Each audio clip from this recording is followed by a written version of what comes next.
benar-benar tak mengerti apa maksud kakek ucap Taehyung. Saat itu Ian juga ikut menjadi korban. Mungkin saja kau melihat bekas luka di tubuh Ian. Itu adalah bekas luka yang dia terima saat malam berdarah itu. Kakek sempat membaca kasus itu dulu dan kakek sangat ingat dengan jelas bagaimana kronologinya. Jelas Tuan Choi. Sampai sekarang, media mengetahui bahwa Han Jin Young beserta istri dan anaknya sudah meninggal dalam tragedi itu. Tapi ternyata Ian masih hidup. Ian sebenarnya dititip oleh Tuan Han Ji Hyuk di panti asuhan. Ian mengalami amnesia setelah tragedi itu yang mungkin saja akibat traumanya. Dan yang membuatku benar-benar bingung adalah Ian membenci Tuan Han Ji Hyuk karena sudah merebut tanah grup dari ayahnya, dan kurasa kebenciannya lebih dari itu. Dia bisa saja mengira bahwa dalam dari kematian orang tuanya adalah pamannya, Tuan Han Ji Hyuk, jelas Taehyung.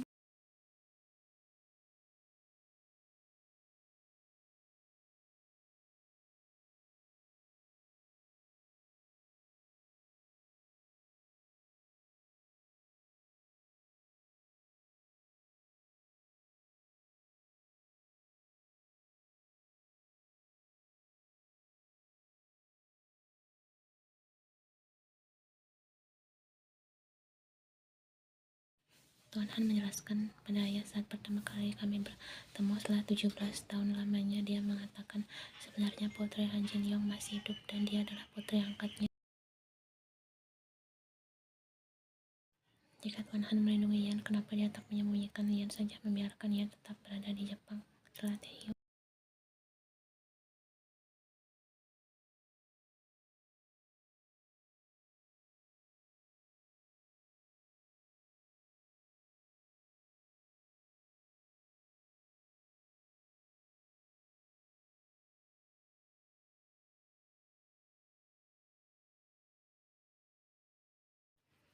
Nyawa Ian lebih penting, ucap Taehyung. Lalu bagaimana dengan nyawa orang tuanya dan orang-orang di masa lalu yang sia-sia di grup, dan juga bagaimana nasib puluhan ribu karyawan Hana Group jika perusahaan itu hancur?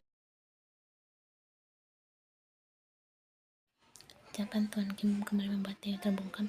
Jadi jika Ian membenci Han Ji Hyuk karena menganggapnya sebagai dalang dari pembunuhan orang tuanya karena ingin menguasai Han Group, dia benar-benar salah.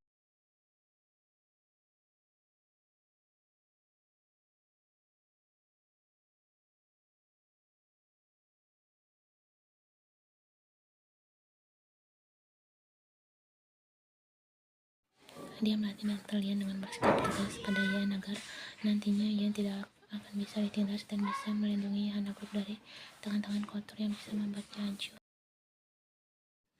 Taehyung, ayah pikir kau bisa membicarakan soal masalah ini baik-baik dengan Ian. Ayah hanya tidak mau jika Ian terus menyalahkan Tuan Han dan membencinya. Dia harus tahu kebenaran yang sebenarnya, pinta Tuan Kim.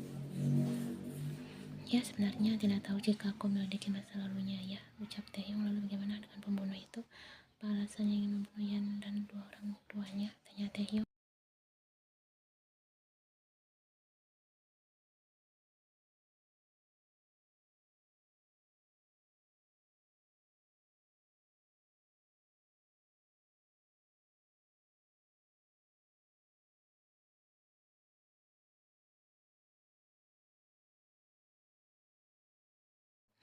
Lalu di mana pria itu sekarang? Tanya Taehyung. Dari yang ayah dengar, dia di penjara 2 tahun lalu, jawab Tuan Kim. Kenapa? Apa terjadi sesuatu? Tanya Tuan Kim ketika merasakan gelagat aneh dari Taehyung. Sebenarnya selama ini Ian mendapat teror ayah, dan kasus penikamanku juga sepertinya berhubungan dengan teror yang Ian alami, jawab Taehyung. Kenapa kau baru menceritakannya pada ayah sekarang? Kau harusnya mengatakannya sejak awal. Taehyung menghela napas. Aku hanya tidak ingin hal itu mengganggu pencalonan ayah. Ayah tak peduli jika tak terpilih. Keluarga lebih penting dari segalanya, Kim Taehyung, tegas Tuan Kim. Kau yakin akan kembali tidur di sana? Ian mengangguk. Iya, lalu aku tidur di mana? Di hotel ini satu-satunya tempat yang aman, jawabnya. Padahal aku berniat mengajakmu tidur di tempat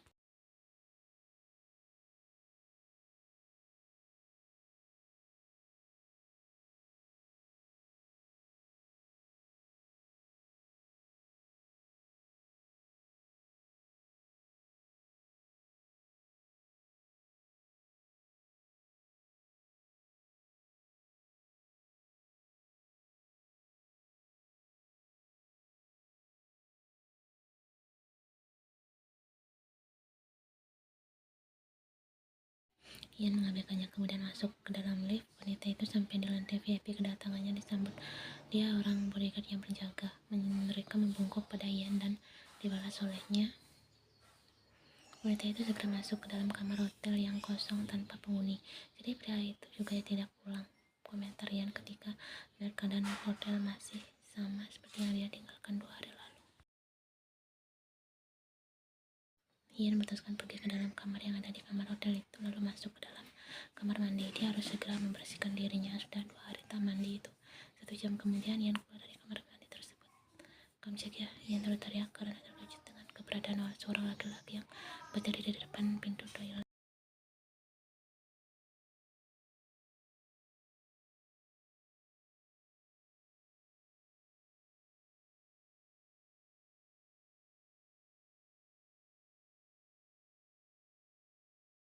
Wanita itu tak peduli dengan keberadaan lelaki di belakangnya. Toh pria itu sudah sering melihat wanita itu memakai gaun tidurnya dengan santai.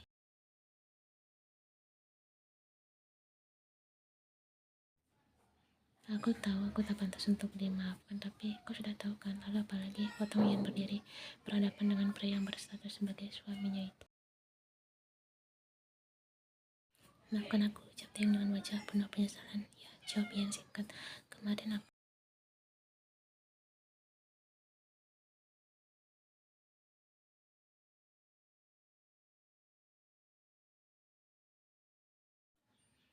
"Halo Pak, ada apa?" tanya Ian menjawab panggilan itu dan keluar dari kamar meninggalkan Taeyong sendirian di dalam sana. Pelaku sebenarnya sudah ditangkap.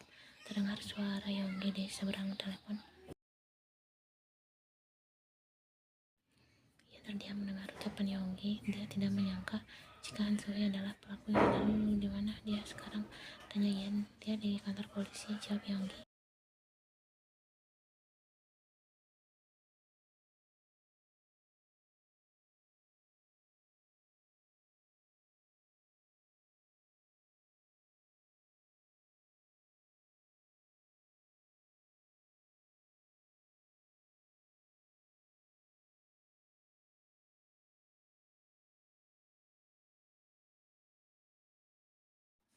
"Tapi kenapa harus keluarga Sejin? Dia seharusnya melakukannya padaku." Ini Han Sui ternyata juga diam-diam menyelidiki pernikahanmu selama ini. "Dia tidak bisa melakukannya padamu karena kau di bawah pengawasanku dan bodyguardnya Taehyung sewa.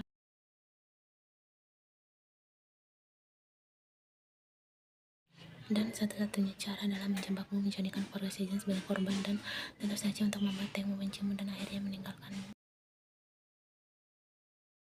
Ian terkekeh. "Wah, aku ternyata selalu meremehkan wanita itu. Dan juga ada sesuatu yang harus kau tahu, Ian. Tanpa bukti dari Tuan Han, 2 pria itu tidak akan mengaku." Tuan Han memberikan bukti CCTV Sohee bertemu 2 pria itu dan bukti transaksi mereka. Tuan Han maksudmu?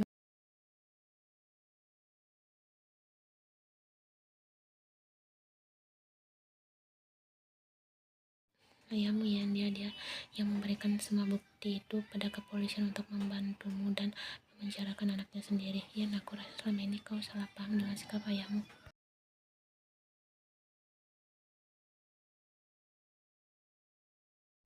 Ian segera mematikan panggilan itu. Dia meremas ponselnya dengan kuat.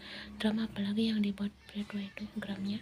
Tapi kemudian dia tersenyum miring. "Tapi berkat dia juga aku tahu perlu memasukkan wanita itu ke penjara."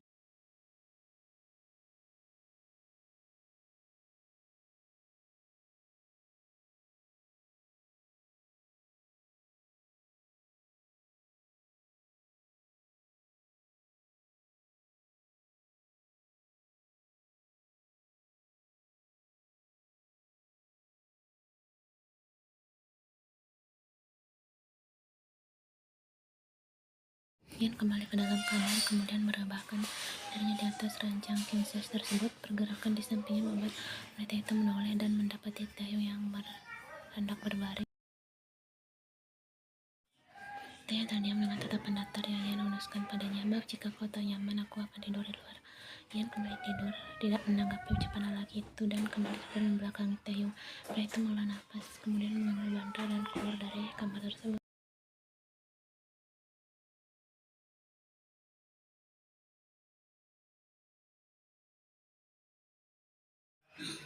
jam berlalu dan pria yang berbaring di atas sofa itu belum juga menutup matanya. Kim Tae-hyun memandang langit-langit hotel. Pria itu kemudian bangkit dan berjalan menuju kamar.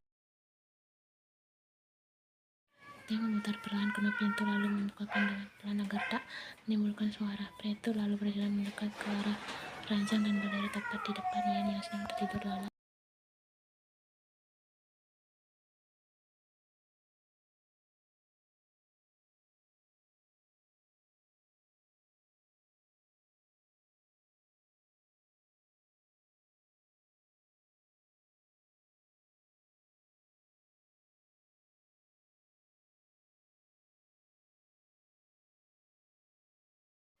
Dia menunduk lalu menarik tangannya dari wajah Yen dan menutupi wajahnya sendiri untuk meredam suara isakannya. Mian Yen, ucap Tae-hyun di sela tangisannya. Aku emang tak pantas untuk memaafkan, ucapnya lagi. Aku salah, maaf karena meragukanmu. Aku melanggar janji kita, saling percaya kita sama lain. Maafkan aku. Aku melanggar janji pernikahan kita untuk menemanimu dengan suka maupun duka. Aku harusnya melakukan apa yang Sung-chan lakukan saat itu, dan harusnya aku mendampingimu, bukan malah menenangkan wanita lain.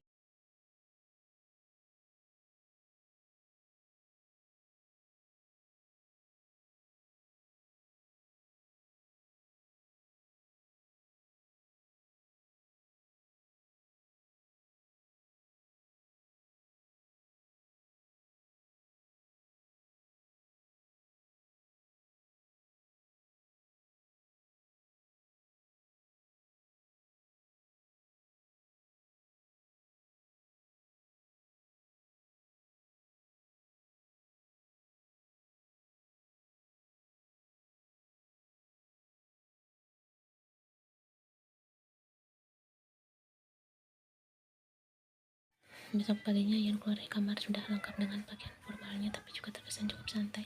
Wanita itu sampai di ruang tengah dan bertemu pandang dengan Tae-hyun yang berdiri di depan meja makan. Aku membuatkanmu sarapan, makanlah. Aku akan sarapan bersama Tae-hyun, Pak, ucap Ian berjalan melewati pria itu dan keluar dari kamar hotel tersebut. Ian sampai di lantai bawah dan segera keluar dari hotel itu, masuk ke dalam mobil Audi berwarna putih yang terparkir di depan gedung hotel.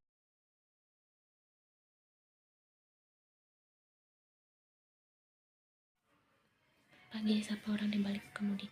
Kenapa masih pagi, kau sudah memasang wajah cemberut, Noni? Tanya orang itu, yang ternyata adalah Rehi. Wanita itu berbohong soal akan sarapan bersama Taeyong. Tidak apa-apa, jawab Yeon. Aku tahu kau sedang berbohong, Noni, sindir gadis bermarga jan itu. Bagaimana Taeyong apa ketika bertemu denganmu? Tanya gadis itu. Pria itu menangis sepanjang malam membuat aku tidak bisa tidur.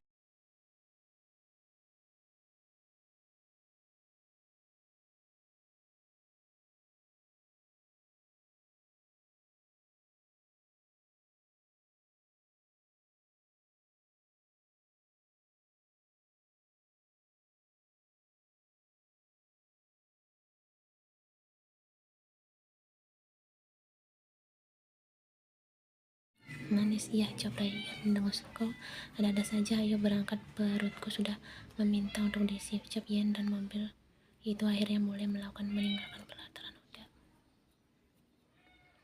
Theo sampai di kantornya disambut Sung-chan yang berdiri di depan ruangannya. Pria bermarga Jung itu memasang wajah datarnya tidak seperti hari-hari biasa, dan Theo tentu tahu penyebabnya. Pengacara baru yang kemarin melamar sudah datang sejak nih, ucap Sung-chan. Kau kesal padaku, tapi jangan membawa masalah pribadi ke kantor sekretaris Jung. Maaf Sejang Nim. Theo akhirnya masuk ke dalam ruangannya. Pria itu disambut oleh seorang pria. Hanya masih sapa pengacara baru itu dengan semangat.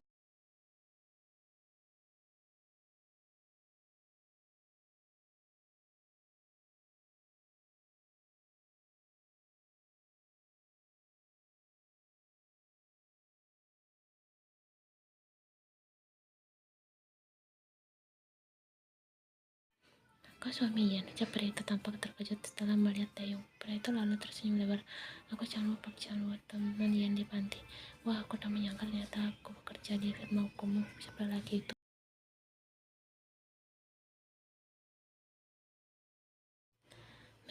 Biarkan aku memperkenalkan diri secara formal. Saya pengacara Pak Chanwoo dan saya akan bekerja dengan baik. Mohon arahan dan bantuannya saja, ucap pria itu dengan penuh semangat.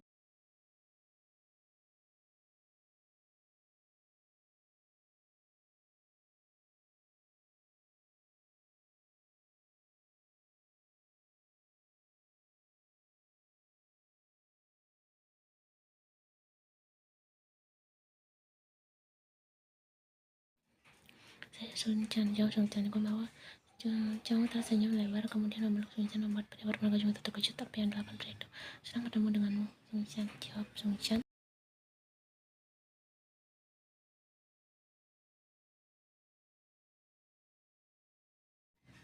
Ayah Sun Chan, pria itu lalu melepaskan pelukannya, kemudian segera berjalan meninggalkan area ruangan Taeyong. Pria aneh, komentar Sun Chan. Di tempat lain, tepatnya di kantor anak grup, Yan berjalan menuju ruangannya. Wanita yang juga disambut oleh Song Mina, sekretaris pribadinya di depan pintu. Ada pionim. Wanita itu berhambur memeluk Yan dengan erat. Ya, berhenti menangis, ucap Yan pada wanita yang tengah memeluknya, dan lalu mendorong pundak Mina agar melepaskan pelukannya.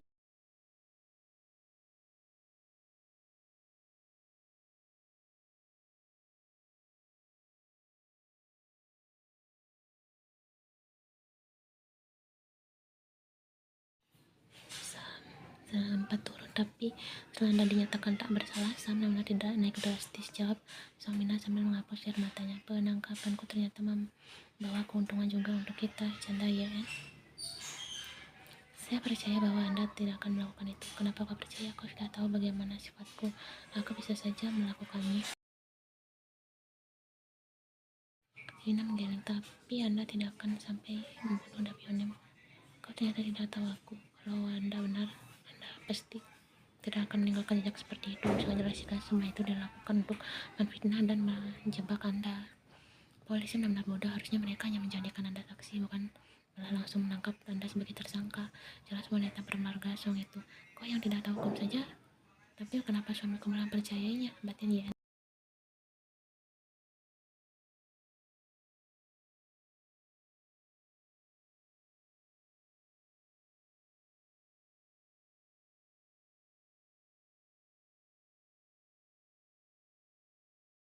Sudah waktunya jam makan siang, tetapi Yan masih sibuk dengan beberapa berkas laporan yang perlu dia tinjau.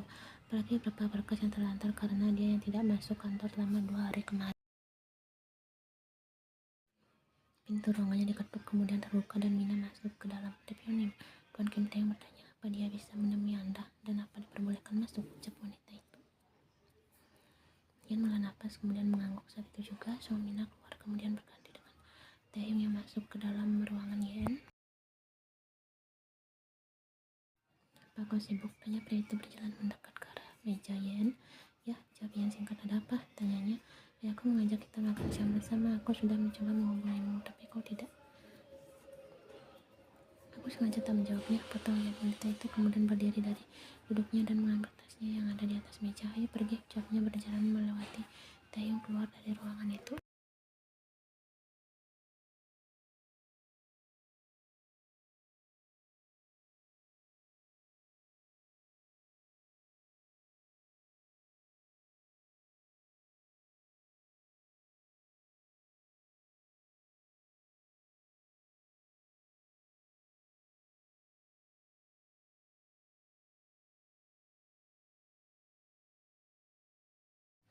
Dia tersenyum lebar karena yang tidak menolak namanya, sedangkan Yan menjawab panggilan masuk dari ruang di ponselnya. Halo Pak Yan, ayahmu?